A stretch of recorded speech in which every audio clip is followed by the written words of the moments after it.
Nah, itu ada sedikit pressure, tapi ketika mereka dibalikin keadaannya 4 member tumbang, mereka langsung udah mulai ya mulai mulai kendor lagi gitu. Jadi semoga di game kedua itu kali ini Geng Kapak dengan komposisi early yang benar-benar bisa dimanfaatkan, apalagi ada Grok yang kita tahu Grok ini bisa banget ngerusuh ke arah jungle-nya, semoga lebih agresif lagi tentunya dan membuahkan hasil untuk Geng Kapak di game kedua kali ini, Mirko.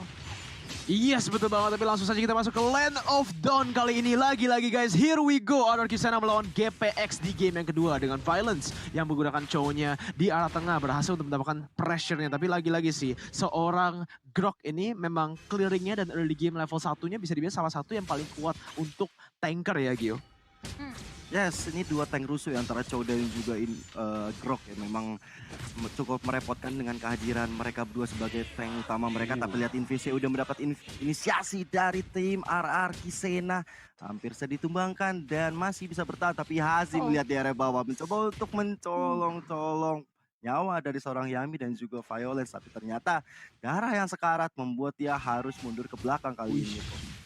Oh wow, Iya buset betul deh. banget. Udah di cancel, sekarang juga di zoning, jadi gak bisa recall, jadi tambah lama lagi dengan linknya yang dari tadi free farming ini bisa menjadi hal yang fatal banget buat tim GPX ya. Dengan Hayabusa itu harusnya memiliki early game yang mungkin lebih oke lah daripada Link ya. Tapi karena Groknya ini tidak berhasil untuk mendapatkan invade, kelihatannya GPX sekarang yang menjadi struggling di arah early game dengan Violence lagi-lagi. Walaupun udah ada invade, masih coba untuk masuk dengan ada follow up dari seorang Aether. Quad Shadow digunakan oleh seorang Hazim untuk coba kabur, tapi Orange Buffy sudah diamankan oleh Aether. Sekarang maju menggunakan Tempest of Blade, menggunakan Divine Sword-nya, Tapi Tempest of Blade-nya masih ada sekarang untuk mendapatkan turtle yang bakal spawn 5 detik lagi sekarang di sini, Gio.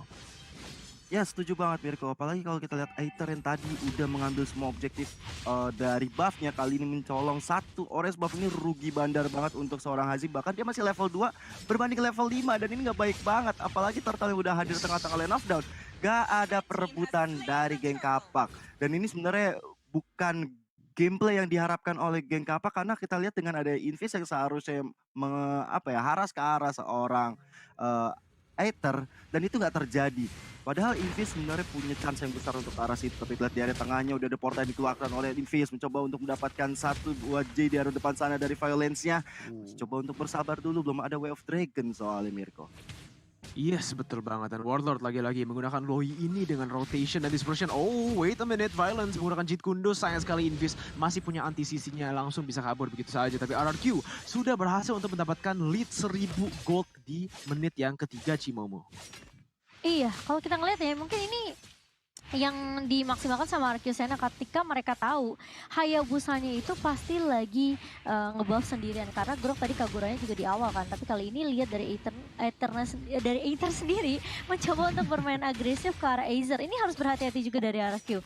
Kalau misalnya mereka bisa end game dengan cukup cepat, ini seharusnya gak kasih peluang ya tentunya untuk seorang Aether dan juga Rhea melakukan scaling item di sini, Mirko. Iya, lagi-lagi Loi-nya menggunakan ultinya, diversionnya untuk mendapatkan pressure ke arah Orange Buffet. Tapi GPX, Rhea menjadi target sekarang untuk tim RRQ Sena. Dan ada Way the Dragon yang ke arah Invis. Langsung ditumbangkan begitu saja. First Blood sudah diamankan oleh seorang Warlord. Tapi they're going for more. Yami maju ke depan, Aether menggunakan Divine Sword-nya ke depan. Tapi Jay masih bisa kabur menggunakan payungnya di menit yang terakhir di sana. Dengan Aether berhasil lagi-lagi untuk melakukan invade, mendapatkan buff-nya. Hazim berada di posisi 3 level di bawah seorang Aether, Gio. Wow. Padahal tadi udah ada eksekutif di luar oleh Taka, tapi kelihatan Hazim kali ini menjadi target operasi dari teman-teman dari RR Kisena. Ada Violence dan juga Taka, dan ini nggak baik banget lagi dan lagi untuk Geng Kapak. Walaupun kalau misalnya kita perhatikan dari hero-hero yang dipick oleh mereka ya, mereka punya Alice, mereka punya Uranus, hero-hero yang cukup kuat di arah late game. Tapi ketika early-nya nggak sebaik ini, bakal sulit juga untuk mendapatkan pundi-pundi item ataupun pundi-pundi gold. Apalagi turtle yang kedua bakal segera diamankan oleh RR Kisena. Sementara itu Invis akan menjadi target dari seorang Violence. Way of Dragon-nya udah keluar, bahkan Divisimus juga masih bisa bertahan di area depan sana, dan turtle-nya bisa diamankan oleh RR Kisena. Mirko. Yes, 1000 gold hit-nya dari tim RRQ Sena dengan mendapatkan turtle 2 di awalnya. RRQ lihat di sini Violence sudah melakukan rotasi ke arah bawah menggunakan Jeet Kundonya. Apakah bakal langsung datang? Tapi ada Hazim yang sudah menunggu di sana. Shunfu digunakan oleh Violence coba untuk mendapatkan kill ke orang Rhea, tapi udah ada Hazim yang melakukan shadow kill ke arah dalam turretnya. Tidak ada damage lagi-lagi. 2 level di bawah seorang Aether. Ini bakal menjadi susah banget buat seorang Hazim untuk mendapatkan temponya di menit yang kelima. Karena RRQ dengan Aether yang udah mendapatkan level 2 level lead dan 2 turtle, ini bener-bener bakal susah banget sih buat seorang Hayabusa Cimomo. Iya, aku setuju banget. Apalagi dia bener-bener dirusuh banget ya awalnya, bener-bener gak dikasih space untuk ngambil orange buff aja kagak dikasih space gitu loh ke seorang Hazim. Apalagi kalau kita lihat di sini Aether pun bermain dengan cukup agresif, tapi dia harus berhati-hati karena memiliki sisi yang cukup tentunya dari geng Kapak, di mana kita tahu Kagura dengan Nina Overturn dan bahkan wild charge dari grup tadi hampir aja menumbangkan Aether sendiri kalau misalnya ada follow up tadi ya dari seorang Hayabusanya, tapi ternyata Hayabusanya lebih untuk nge-secure ke arah purple buff orange buff terlebih dahulu tadi Mirko. Iya, Rhea sudah melakukan pertahanan minion di sana. Invis menjadi targetnya, langsung coba untuk kabur, tapi ada Yami yang loncat ke depan. Invis masih bisa kabur dengan menggunakan flicker ya, tapi Jay lihat di sana apakah dia bakal menggunakan Yin yang overturn. Ternyata tidak, karena langsung di zoning oleh Violence yang sudah melakukan rotasi flanking di arah belakang. Jay, oh no, ini bisa menjadi bencana. Jay coba untuk clearing wave-nya, tapi udah ada masukan sekarang. Wave Dragon belum digunakan lagi-lagi. Jay menjadi targetnya, langsung diamankan menggunakan execute dari seorang Taka. Time supply sudah digunakan dan Invis bakal ditumbangkan oleh seorang Violence di sini, Gio. Betul sekali, bahkan purple buff kali ini menjadi target untuk RRQ Sena, membuat Hayabusa Hazim gak punya purple buff untuk ke depannya, dan seorang assassin tanpa purple buff ini rugi banget. Apalagi stamina yang dimiliki oleh Hazim bakal banyak terkuras, apalagi dengan shadow kill yang udah dikeluarkan hanya untuk clearing minion.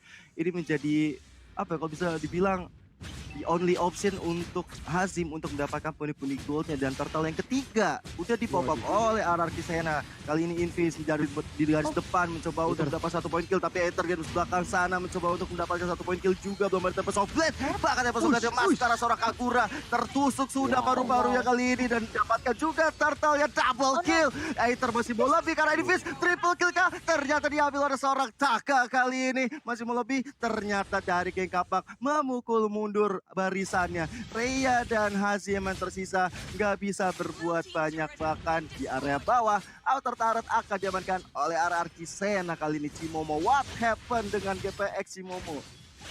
Iya, ini menurut aku emang sebenarnya bukan karena GPX nggak bisa step up ya menurut aku, karena memang sebenarnya RRQ-nya yang udah ngontrol dari awal sih, dimana kayak kita tahu Hayabusanya aja tuh susah banget kalau misalnya dia mau dapetin buff. Jadi kayak memang sedikit sulit juga dari seorang Hazim di sini. Aduh, hampir aja tuh dari seorang Loi-nya bener-bener agresif banget. Kalau kita lawan Loi, salah satu hal yang perlu diperhatikan itu adalah bush-nya gitu. Jangan sampai kayak bush-nya bisa dibilang kayak nggak dicek. Dan memang sebenarnya dengan adanya Popol Kupa yang di-ban tadi ya, sebenarnya di game kedua tadi, nggak diambil sama di GPX dari game kedua, ini membuat memang sebenarnya GPX pun mereka mungkin dengan last pick Loi-nya dari RRQ mungkin mereka nggak nyangka gitu loh. Jadi kayak sebenarnya nggak ada juga trap yang bisa dipakai sama teman-teman dari geng Kapak untuk ngecek bush-nya. Dan apalagi kita tahu Grok itu udah nggak setanky dulu. Memang dia udah punya physical damage sekarang, tapi masalahnya Grok ini tidak setebal romer-romer lain gitu loh, Mirko, menurut aku.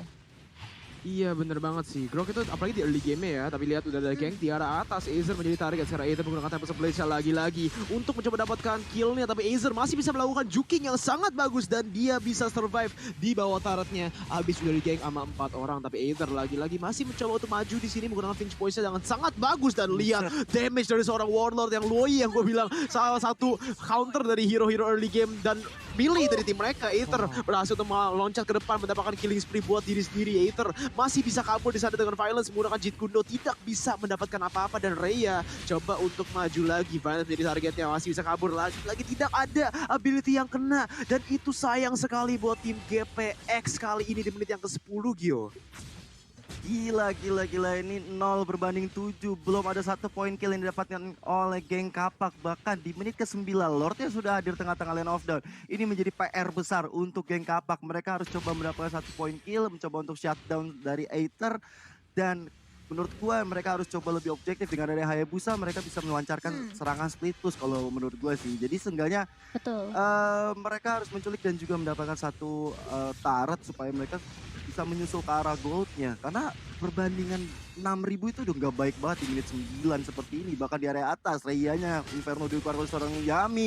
Bahkan Tempest of Blade belum dikeluarkan, masih coba untuk menyerangkan seorang Rei yang cukup tanky di area depan sana. Tapi lihat, sudah ada Jet Kundo, belum ada Way of Dragon dari seorang Violence. Masih mencoba untuk sabar terlebih dahulu. Tapi dari segi itemnya, silakan Cimomo. Iya, kalau kita ngeliat dari itemnya, di sini sepertinya nggak dikasih untuk ke analis ya, karena kalau kita lihat Violence ini benar-benar bermain dengan agresif dan bahkan lihat Aethernya sampai maju ke area depan. Oke, sekarang udah ada waktu buat analis. Kalau kita lihat dari itemnya, memang sebenarnya Aether di sini yang tadi mungkin dari Gio udah sempat bilang ya, ini perbedaan networknya udah jauh banget.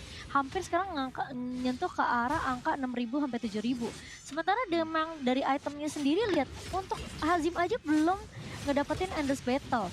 Dan dia baru dapetin War X aja, sementara dari Aether udah ngedapetin 3 item, yaitu Demon Hunter Sword untuk attack speed, lalu juga ada True Damage dari Endless Battle-nya, dan juga ada War X di sini untuk seorang Link. Jadi untuk attack penetration dan juga dari physical damage-nya ini sini bakal kuat banget karena ada stack dari War X sendiri ya. Yami dia lebih bisa dibilang lebih bikin ke arah dominance ice dulu, karena bisa dibilang kayak ini bener-bener dia respect banget sama Alice dan juga sama Uranus-nya. Sementara Bloodlust-nya baru jadi tadi di menit yang ke-10. Jadi memang sebenarnya untuk pemilihan item diprioritasin banget dari Arcusena. Mungkin seperti yang tadi Mirko udah sempat bilang di game pertama. Ini Arki mereka bener-bener kayak pemilihan itemnya itu nggak ngasal-ngasal gitu loh. Bisa dibilang kayak mereka justru lebih memprioritaskan. Bisa aja kan sebenarnya dari Yami bikin ke arah Bloodlust X baru ke arah ini kan ya. Baru ke arah Dominus Ice, tapi enggak ternyata Mirko. Iya, lihat di sana Aether maju ke depan 4 orang dan masih bisa kabur di sini. Tapi ada shutdown yang dilakukan oleh seorang Hazim dan ini mungkin bisa menjadi posisi untuk memutar balikan situasi buat tim GPX dan Arcusena dengan satu misplay itu. Sudah lumayan gede ya shutdown gold yang diamankan oleh seorang Hazim dengan Aether yang mendapatkan 3-0 skornya. Itu bisa mendapatkan shutdown, tapi lihat Way Dragon combo ke arah belakang. Hazim langsung terbakar begitu saja. Well played sekali dari seorang Violence yang bisa mendapatkan momen yang sangat-sangat bagus di sana. Dan masih maju ke arah depan menggunakan Jet Kundonya. Lordnya sudah menumbangkan tier 2 tar di atas. Dan ini bakal menjadi sieging buat tim Arcusena. Invis menjadi targetnya, masih bisa kabur dan tak akan menggunakan final blow karena belakang masih tidak bisa mendapatkan apa-apa. Dan Arcusena lagi dan lagi, walaupun mereka cuma ber-4 orang, anggotanya masih bisa melakukan siege yang sangat-sangat bagus di sini, Gio. Yes, Lordnya udah bisa ditumbangkan. Tapi teman-teman dari GPX gak boleh terlalu overcommit. Mereka sadar dari seorang Aether yang sudah bangkit dari respawnnya bakal menjadi ancaman yang cukup besar bagi geng Kapak itu sendiri. So, ini menurut gua defense yang dilakukan oleh geng Kapak cukup baik. Mereka benar-benar fokus, gak ada yang ditumbangkan satupun dari mereka. Bakal bisa menculik ke arah Aether dan akhirnya ini yang tadi udah sempat gue bilang. Bahwa dengan penculikan yang dilakukan ataupun shutdown dilakukan, itu adalah target utama mereka. Dan juga split plus nantinya mungkin dilakukan oleh seorang Hazim ketika dia bisa teman-temannya dari geng Kapak mencoba untuk membuat konsentrasi dari arah Kibuyar. Disitulah momentumnya untuk Hazim bisa ke area bawah ataupun ke area atas untuk pelan-pelan mencuri ke arah outer turret yang dimiliki oleh Arcusena kali ini, Mirko. Iya, betul banget. Arcusena sekarang lagi-lagi mendapatkan posisi yang bagus, mendapatkan lane pressure yang sangat bagus dan udah mencoba untuk melakukan pick off di arah jungle-nya. Sekarang maju ke depan, balance dengan flank yang sangat bagus, langsung ke arah J. Way Dragon digunakan dan Aether langsung melakukan follow up yang sangat-sangat bagus dengan Tempest Blade yang timingnya sangat bagus. Berhasil mendapatkan killing spree, tapi di bawah tangan dan GPX melakukan comeback play yang sangat bagus, langsung mendapatkan double kill untuk seorang Hazim. Shadow kill yang digunakan oleh seorang Hazim bener-bener bagus sekali dan Azer pun berhasil mendapatkan shutdown. Yami menjadi target yang terakhir dan wipe out sudah didapatkan oleh tim GPX yang tadinya 10.000 di bawah, sekarang sudah menuju ke arah base musuh dengan 20 detik. Apakah GPX bisa melakukan end di dalam game ini, Gio? Ya, ini dia. Yang semua gue bilang kesalahan bisa jadi besar dan bisa jadi fatal. Apalagi semua pemain dari geng Kapak langsung aja ke arah base dan kali ini tanpa basa-basi geng Kapak secure the game number 2. What a comeback dari geng Kapak dan membawa kita ke game yang ketiga, Cimomo.